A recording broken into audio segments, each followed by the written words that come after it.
Okay, how you guys doing today? I want to continually show you how to watch chain of events and unravel the layers on a corrupted system here in Merced, California. So I want to show you a chain of events to show you how the cause and effect work when it comes to the retaliation of this corrupt system and how they all work together. So I'm going to start, and I'm going to start with a young man, unfortunately, that lost his life, and his mom was actually trying to get answers throughout the process, but was met with resistance. So I'm going to show you a couple of clips of how this things transpired and kind of started on her end many years ago. Meet Robert Rojas. Unfortunately, this young man lost his life on an unseeable event, which was very sad. And his mom actually needed some extra answers to the things that transpired when it came to the after effects and the care when it came down to her son, which every parent and their right with the love that they have for their kids is entitled to have answers. So when this transpired, his mom was looking for answers, and then this took place.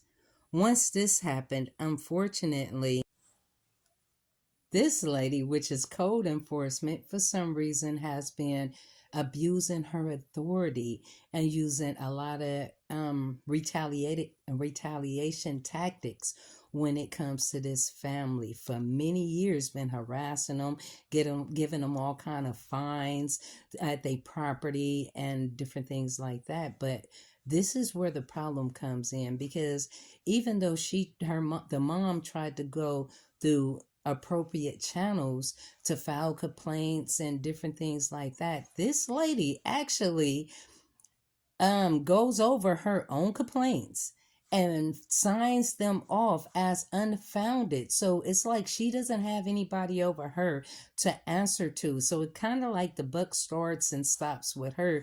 But unfortunately, this lady abuses her position and her authority and her power a lot. And so let me show you a few chain of events. This lady has been going to this young man's mom house for years, giving her all kind of fines. So now we have the Robert Rojas Foundation Worldwide is now affiliated, and we share a space at 1846 Parsons Avenue in Merced, California. Now, when this lady seen that they were associated with our property, now she is actually showing retaliation and done followed her to our property.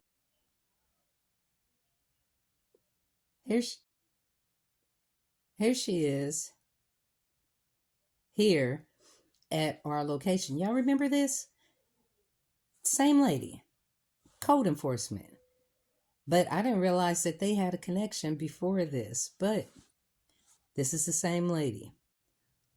So remember when we went to the went to the police department to make official a complaint against the Arcade Group and the Select Property Management? Well, the next day they came out and did. She came out and illegally red tagged the building.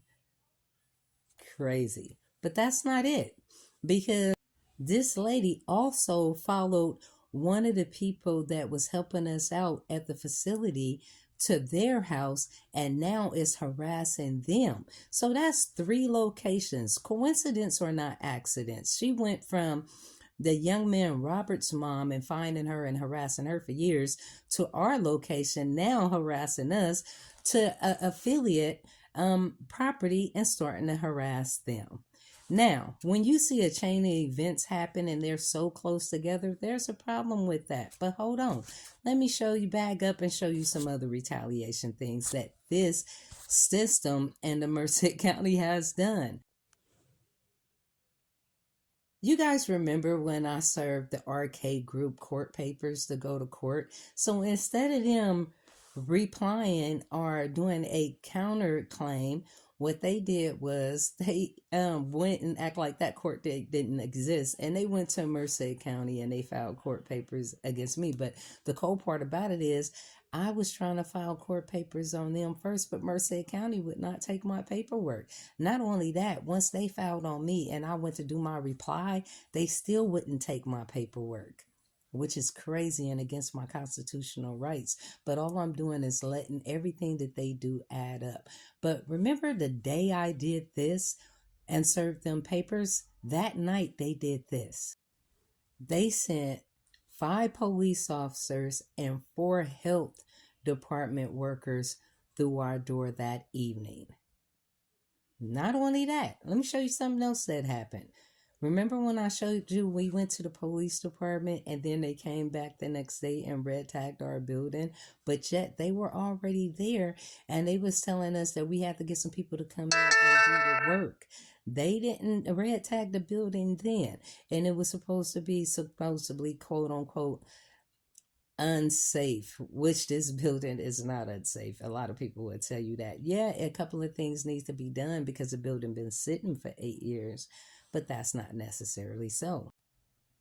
When I initially gave leased this building, this is the sketch that I gave the leasing guy Ryan from Coldwell Bankers. He informed me that he called the city and everything that I was suggesting to do was okay with the city.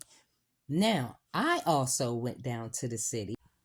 So at the beginning, I already went down and talked to the city.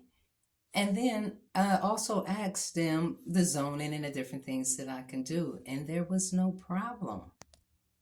And it's funny now that I'm in the building and they're doing retaliation tactics. They're changing the zoning of the building while I am in it. Tell me where that's legal at.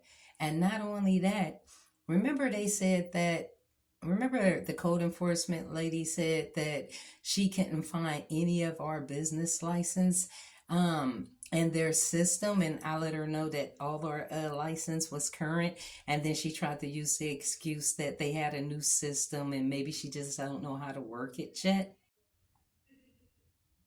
There go one business license for Julia's Prevention Company, and as you can see, it's current. And here go another business license for JPCR. It's current. And also, there's the license for the Robert Rowehouse Foundation. It's also current. So it's a contradiction that she stated that they're not, she can't find them. That's kind of funny because there they are. Okay, they trying to say that I keep this building in bad shape. This is how the building used to look. It used to look. Used to look. The building used to look. Now let me show you what the building looked like now. And you tell me if it's still an eyesore.